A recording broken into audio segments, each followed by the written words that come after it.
नमस्कार प्रणाम दोस्तों। आज हम बात करने वाले हैं ट्रेंडिंग स्टार खेसारी लाल के बारे में कि उसका आप लोगों का इंतज़ार था सॉन्ग का।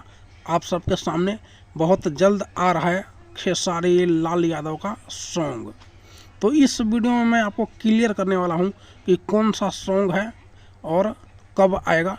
इस वीडियो में मैं आपको क्लियर करने वाला हूं। आप लोग वीडियो को स्किप मत कीजिएगा, नहीं तो आप लोगों को पता नहीं चल पाएगा कि वीडियो कब आएगा और कब नहीं।